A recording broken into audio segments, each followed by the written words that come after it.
इस डिवीजन को नाम देते हैं एक प्रो एस्टेब्लिशमेंट, एक देते हैं एंटी एस्टेब्लिशमेंट। प्रो एस्टेब्लिशमेंट कौन है?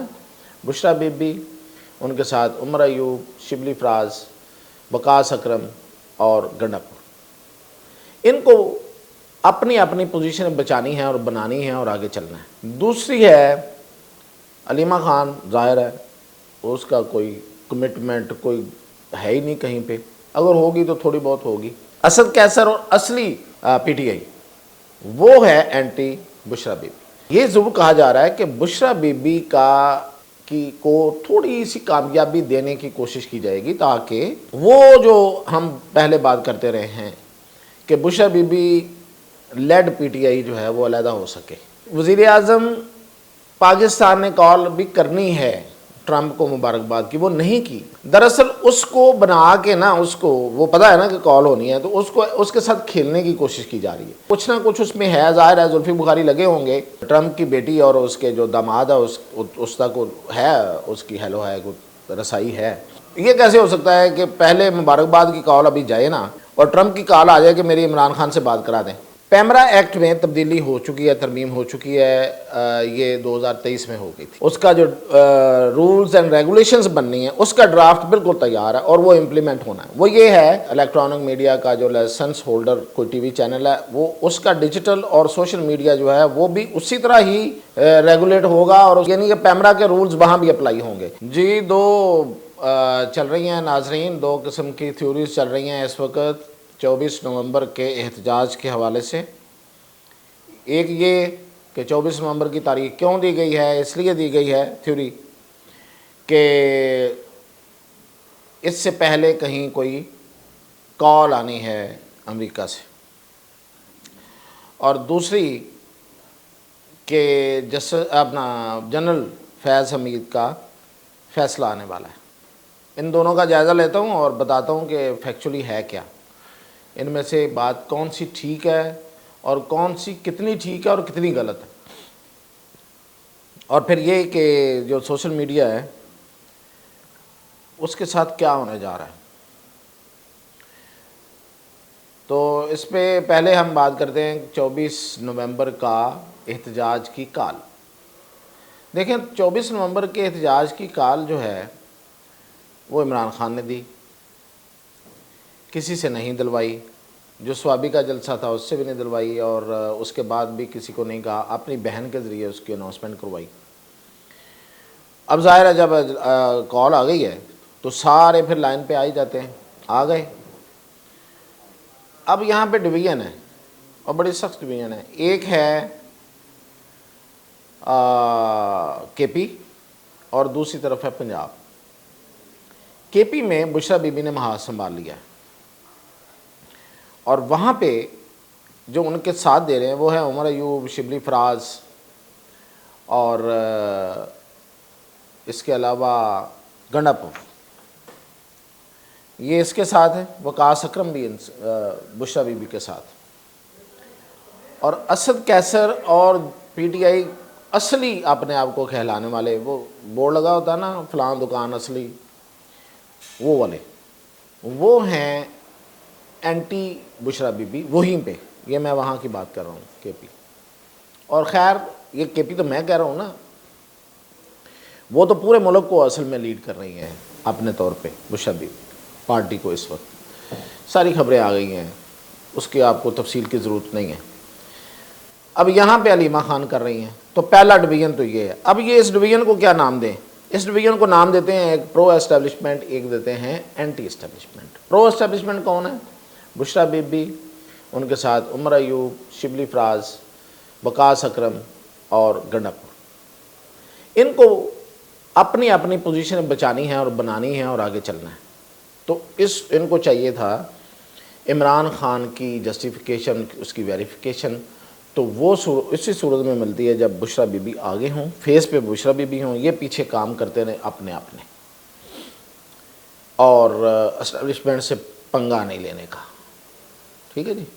दूसरी है अलीमा खान, जाहिर है उसका कोई कमिटमेंट कोई है ही नहीं कहीं पे, अगर होगी तो थोड़ी बहुत होगी किसी लेवल पे, लेकिन वो अपने भाई से सिंसियर।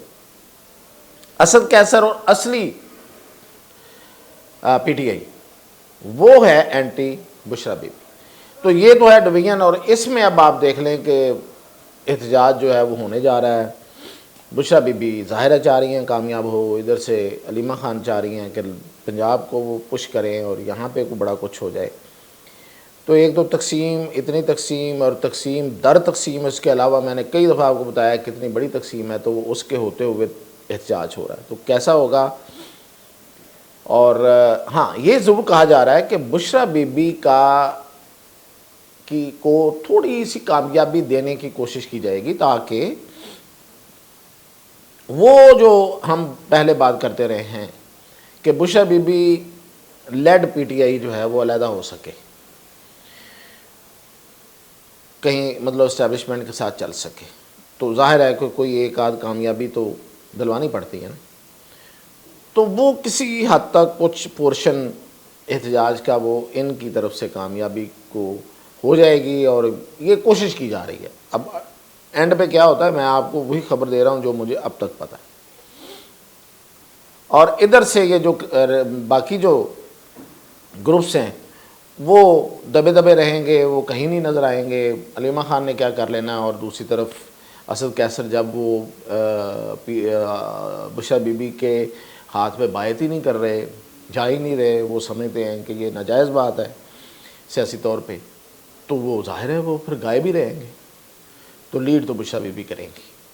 अब आते हैं कि ये जो दो थ्योरीज़ हैं कि ट्रंप की कॉल आनी है 24 से पहले। तो देखें, एक बड़ी सादा सी बात है, मैं इस पर बात भी कर चुका हूँ कि वज़ीर आज़म पाकिस्तान ने कॉल भी करनी है ट्रंप को मुबारकबाद की, वो नहीं की। दरअसल उसको बना के ना, उसको वो पता है ना कि कॉल होनी है, तो उसको उसके साथ खेलने की कोशिश की जा रही है।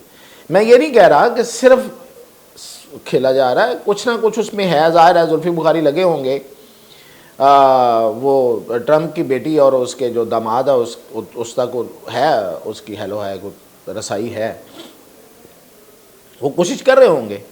लेकिन ये कैसे हो सकता है कि पहले मुबारकबाद की कॉल अभी जाए ना, और ट्रंप की कॉल आ जाए कि मेरी इमरान खान से बात करा दें। तो खैर, अच्छा, ये सीरियस बात है। जो शहबाज शरीफ ने कॉल करनी है उसको बड़ा सीरियसली लिया गया है। और मैंने पहले भी बताया था कि उसमें एक लेवल पे थोड़ा सा सोच समझ विचार की गई कि यार अब अगर कॉल करेंगे तो वो आगे से क्या क्या कह सकता है ट्रंप। तो क्या वो इमरान खान की बात कर सकता है? नहीं कर सकता है। कर सकता है तो कैसे डील करना है, और चाइना के हवाले से क्या बात होगी, इस पे फिर एक बरादर मुल्क से मशावरत की गई। तो उधर से जो आया है मशवरा, और जो यहाँ पे लोकल सतह पे हुआ है, उसमें ये तय पाया है कि कॉल जब होगी तो उसमें अगर ट्रंप जो है वो इमरान खान से बात के हवाले से बात करे तो बात सुन ली जाए। आगे से वो फॉर्मेलिटी होती है कि ये कोर्ट्स का इशू है, उसको देख लेते हैं, उसको कोर्ट्स क्या कर रहे हैं, तो इन कांटेक्ट रहेंगे आपके और हमारे लोग, तो इस पे बात करते हैं, तो सुन लिया जाए। लेकिन किया वही जाए जो आप करना चाहते हैं, यानी कि ब्रादर मुल्क ने भी यही कहा है। और ये क्या करना चाहते हैं वो मैं आगे जाके बताता हूँ। अच्छा, दूसरा ये कि चाइना के हवाले से, तो चाइना के हवाले से भी यही कि देखें, हम तो अमेरिका के पुराने इत्तेहादी हैं और हम तो चाहते हैं कि अमेरिका के साथ हमारे उसी तरह तल्लुकात रहें, तो आपके आने से इसमें गर्मजोशी की तवक्को है। Simple is. अब उसमें जो वो एम्फिसाइज करें उसको नोट कर लिया जाए, और फिर बाद में उसका जिस भी तरीके से, जिस लेवल पे फिर दोबारा उस पर बातचीत हो, उधर से कुछ चीज़ इन्फोर्स होने की कोशिश हो, तो उसका उसी तरह से फिर बाद में उसको टैकल किया जाएगा। तो कॉल जो है ना वो इस तरह से निपटा दी जाएगी। ये है अब तक तय पाया है। अब रह गया जी कि फैज़ हमीद वाला केस का क्या चक्कर है। तो फैज़ हमीद का केस तकरीबन फाइनल है। अब उसमें इमरान खान के साथ उसका लिंक ये है कि इमरान खान को वाक़तन ये इत्तला मिली, ये बात बिल्कुल ठीक है। जो मैंने तस्हीह कर दी, जो पहली वाली बात थी उसमें उतनी बात ठीक है जितनी मैंने बताई है कि कॉल इधर से जानी है और कॉल में जो होगा उसके लिए पहले मुशावरत होगी, क्या होगी वो भी बताया। अब ये है कि फैज़ हमीद का केस है वो फाइनल होने जा रहा है, तो उसमें 9 मई आएगा। 9 मई का भी ज़ाहिर है सारा चीज़ें आ चुकी हैं, तो उसमें इमरान खान को अब उसमें इमरान खान आ जाएंगे। तो ये है जो ब्रादर मुल्क ने भी कहा कि आप जो करना चाहते हैं वो कर लें, तो ये है। तो अब इमरान खान 9 मई में आ जाएंगे और 190 मिलियन का भी सज़ा हो जाएगी। तो फिर ये है कि ये बड़ा मुश्किल काम है जी। देखें अब यहाँ पे लॉ है, कोर्ट्स हैं, वो उसके तहत चल हम भी उनके पाबंद हैं, तो फिर आगे फिर बात जो है ना वो चलती रहेगी। लिहाजा ये जो है कि 24 नवंबर की जो कॉल है, इसके नतीजे में ऊपर से प्रेशर भी आ रहा है, तो ऐसे करके बाहर आ जाएंगे इमरान खान साहब, या डायरेक्ट जो है वो ट्रम्प बात कर लेगा, कहेगा कि शहबाज शरीफ साहब चलें गाड़ी में बैठें और जाके अडयाला जेल का दरवाज़ा खोलें और अंदर जाके इमरान खान के सेल में जाके मेरी बात करवाएं और उन्हें गाड़ी में बिठा के वापस पीएम हाउस में ला के फिर दोबारा मेरी बात कराएं। तो ये तो ख्वाहिशात हैं। तो ये थी अब तक इसकी अपडेट। अब ये है कि सोशल मीडिया में क्या होने जा रहा है। तो आज आर्मी चीफ का खिताब जो है वो गौर से सुनना चाहिए, जो उन्होंने किया है उसको देखना चाहिए। उसमें उन्होंने उन्होंने लाइन कह दी है ना कि जी हमारी इक़्तिदार ख़त्म अब, और जो जितनी झूठी खबरें हैं वो फैलाई जाती हैं और उसको अब बर्दाश्त नहीं किया जाएगा। अब क्या किया जा रहा है, एक दो VPN वाला पता चल गया आपको, तो जो इसमें फेक खबरें, गलत खबरें फैलाने वाले हैं उनके VPN को स्ट्राइक किया जाएगा। नंबर 2, पैमरा एक्ट में तब्दीली हो चुकी है, तरमीम हो चुकी है, ये 2023 में हो गई थी। अब उसकी जो रेगुलेशन है, उसका जो रूल्स एंड रेगुलेशंस बननी है, उसका ड्राफ्ट बिल्कुल तैयार है और वो इम्प्लीमेंट होना है। वो ये है कि कोई भी लाइसेंसी, यानी कि इलेक्ट्रॉनिक मीडिया का जो लाइसेंस होल्डर कोई TV चैनल है, वो उसका डिजिटल और सोशल मीडिया जो है वो भी उसी तरह ही रेगुलेट होगा और उसका पाबंद होगा कंटेंट के हवाले से, जिस तरह से वो इलेक्ट्रॉनिक मीडिया के जो पैमरा के रूल्स हैं उसके मुताबिक, यानी कि पैमरा के रूल्स वहाँ भी अप्लाई होंगे। तो ये नहीं हो सकता कि आप TV पे कुछ और चला रहे हों और डिजिटल और सोशल मीडिया पे कुछ और चला रहे हों। ये इम्प्लीमेंट होने जा रहा है। एक दूसरा बाकी रह गई बाकी यूट्यूब्स मेरे आपके उसके, तो वो भी, और उस पर क्या हुआ है कि पैमरा, PTA और इंफॉर्मेशन टेक्नोलॉजी के लोगों ने बैठ के वो भी ड्राफ्ट तैयार कर लिया है, वो भी इम्प्लीमेंट होने जा रहा है। तो अब ये मोस्ट प्रोबेबली इसका नाम चेंज हो जाएगा, लेकिन पैमरा के अंडर आ जाएगा। मेरा आपका सबका यूट्यूब और फेसबुक और बाकी जितनी ऐप्स ये वहाँ से रेगुलेट होंगी और उस पर वो लॉज जो हैं वो इम्प्लीमेंट होंगे और उसी के मुताबिक जज़ा और सज़ा का सिलसिला जिस तरह से इलेक्ट्रॉनिक मीडिया के लिए है। तो ये आपको अपडेट देनी थी अब तक के लिए, और बाकी इंशाल्लाह कल।